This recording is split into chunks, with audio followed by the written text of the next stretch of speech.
নতুন বছরের শুভেচ্ছা জানিয়ে প্লেব্যাক থেকে অবসরের ঘোষণা। হঠাৎ কেন এমন সিদ্ধান্ত? স্তম্ভিত অনুরাগীরা। কি কারণে এমন ঘোষণা নতুন বছরের শুরুতেই? পারিপার্শ্বিক চাপ নাকি বলিউডি রাজনীতি? বাধ্য হলেন কি এমন সিদ্ধান্ত নিতে? না, সবকিছুই কেমন যেন অস্পষ্ট, যেন হঠাৎ ছন্দপতন। সাময়িক বিরতি নাকি অন্য কোনো ভাবনা? অনেকগুলো প্রশ্ন সত্যি ভিড় করছে মনের মধ্যে। যদিও এর আগে বছর দেড়েক আগেই সাময়িক বিরতি নিয়েছিলেন অরিজিৎ সিং, তাই গোটা বিষয়টি ভাবাচ্ছে অনুরাগীদের।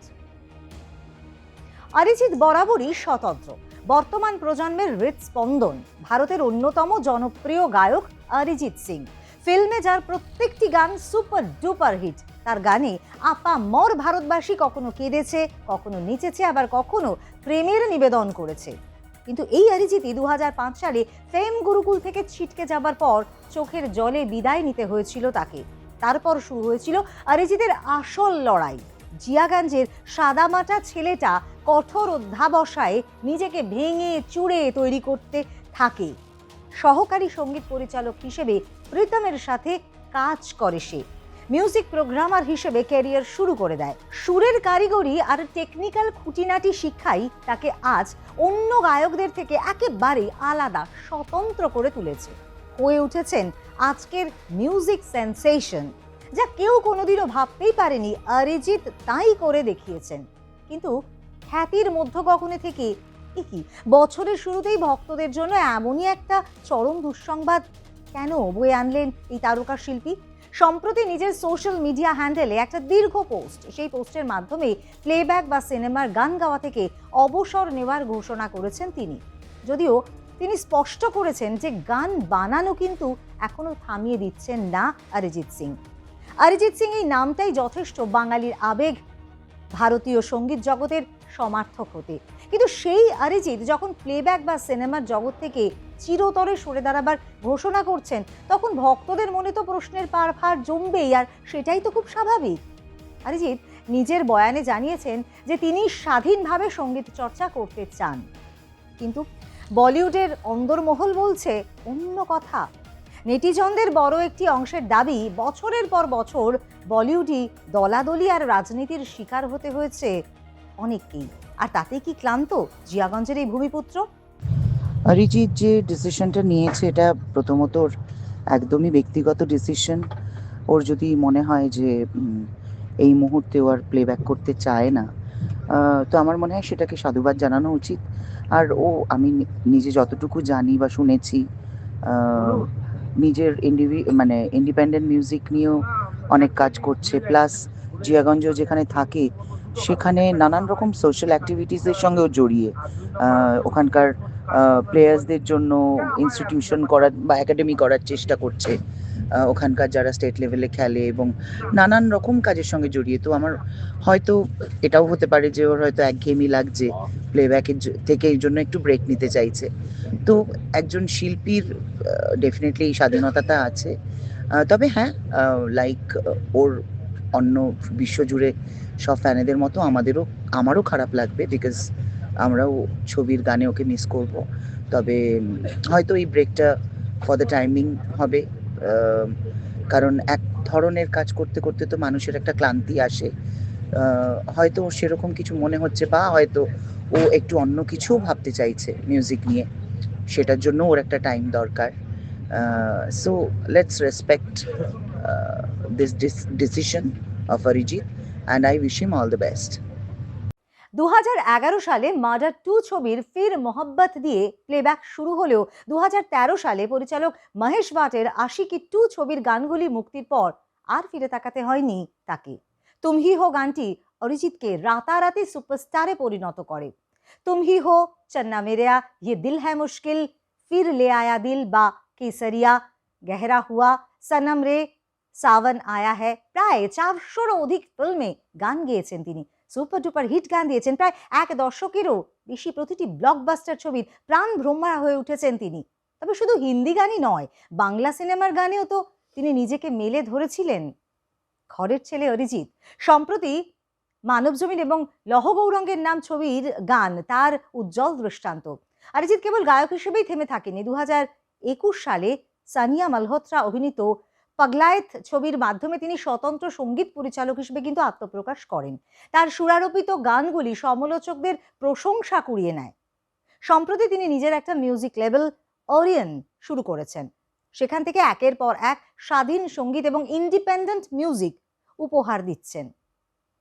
তবে সবকিছু ছাপিয়ে বারে বারে তার জীবনশৈলী, তার সাদামাটা জীবন সামনে এসেছে। মুম্বাইয়ের ঝাঁ চকচকে দুনিয়া, কোটি কোটি টাকার গাড়ি, এসবের মাঝেও অরিজিৎ কিন্তু আজও সেই জিয়াগঞ্জের ছেলে। মুম্বাই ছেড়ে নিজের গ্রামেই বেশিরভাগ সময়টা তিনি কাটান। স্কুটারে চেপে বাজারে যাওয়া বা সাধারণ পোশাকে ঘুরে বেড়ানো, তার এই সারল্যই তাকে অন্য সমস্ত তারকাদের থেকে একেবারে আলাদা একটা সম্মান দিয়েছে। আর যখন তিনি প্লেব্যাক থেকে অবসরের জল্পনা উস্কে দিচ্ছেন, তখন তার এই দীর্ঘ সফরটি যে কোনো তরুণ শিল্পীর কাছে একটা বড় পাঠশালা হয়ে উঠবে তা বলাই বাহুল্য। বিতর্কের চোরাস্রোত যে প্লেব্যাক সিঙ্গার হিসেবে অরিজিতের এই বিদায় বেলায়ও কাজ করছে তা নিয়ে কিন্তু সন্দেহ নেই। সলমান খানের সঙ্গে সেই দীর্ঘদিনের দ্বন্দ্বের কথা নিশ্চয়ই মনে আছে। সেই দ্বন্দ্ব মিটে গেছে, কিন্তু বলিউডের রাজনীতির গ্রাসে পড়ে কত প্রতিভাকে এরমভাবে হারিয়ে যেতে হয়েছে। অরিজিৎ এই ঘোষণার সেই প্রশ্নটাই কিন্তু আবার নতুন করে দেখা দিয়েছে। অরিজিতের কেরিয়ারের যখন মধ্য গগনে সব থেকে বড় বিতর্কের নাম ছিলেন সলমান খান। 2014 সালের একটি অ্যাওয়ার্ড অনুষ্ঠানে সলমানকে করা অরিজিতের একটি হালকা ঠাট্টা ভাইজান কিন্তু সহজভাবে নিতে পারেননি, আর তার পরবর্তী ফলাফল ছিল খুবই ভয়াবহ। একের পর এক বড় বড় প্রজেক্ট থেকে অরিজিতের গান গাওয়া সরিয়ে দেওয়া হয়েছিল, তার গানকে সরিয়ে দেওয়া হয়েছিল। বিশেষ করে সুলতান ছবিতে তার গাওয়া জগ ঘুবেয়া গানটি বাদ দিয়ে রাহাত ফতে আলী খানকে দিয়ে গাওয়ানো হয়। শোনা যায় যে এই গোটা ঘটনায় চরম হতাশার বুকে পড়েছিলেন অরিজিৎ। অরিজিৎ প্রকাশ্যে ক্ষমা চেয়ে দীর্ঘ খোলা চিঠি লিখেছিলেন সলমানের উদ্দেশ্যে, অনুরোধ করেছিলেন যে তার গানটি যেন রাখা হয়, কিন্তু সলমান গলেননি। যদিও গত বছর টাইগার 3 ছবিতে দীর্ঘ 9 বছর পর সলমান এবং অরিজিৎকে একসঙ্গে কাজ করতে দেখা গিয়েছে, তবুও নিন্দুকদের মতে সেই শীতল যুদ্ধের রেশ হয়তো এখনো পুরোপুরি কাটেনি। বলিউড মানেই নেপোটিজম এবং লবির একটা লড়াই। বহুবার দেখা গিয়েছে রেকর্ড করা হয়ে গেলেও শেষ মুহূর্তে কোনো প্রভাবশালী গায়ক বা লবির প্রিয় কাউকে দিয়ে গান গাওয়ানোর একটা প্রচলন কিন্তু রয়েছে।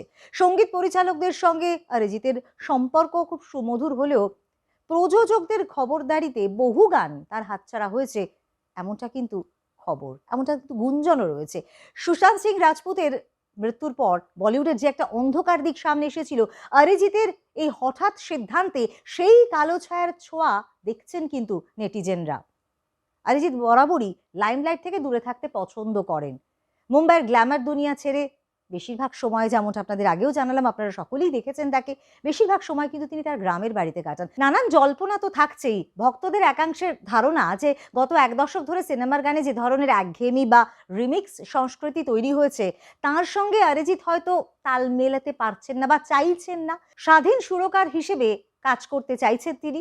নতুন অন্য শিল্পী, যারা উঠতি শিল্পী রয়েছে, তাদেরকে শুনতে চাইছেন, সেটা অবশ্য তিনি জানিয়েছেন, শিল্পী নিজেই জানিয়েছেন। তবে আপাতত তার হাতে কিছু কাজ রয়েছে, সেগুলো শেষ হলে নতুন করে আর তাকে প্লেব্যাক সিঙ্গিংয়ে পাওয়া যাবে না। তবে তিনি জানিয়েছেন এর পেছনে একটা কারণ নয়, একাধিক কারণ রয়েছে এবং তিনি বেশ কিছুদিন ধরে এটা নিয়ে ভাবনা চিন্তা করছিলেন, কিন্তু সাহস পাচ্ছিলেন না। এবার বেশ খানিকটা সাহস সঞ্চয় করেছেন তিনি।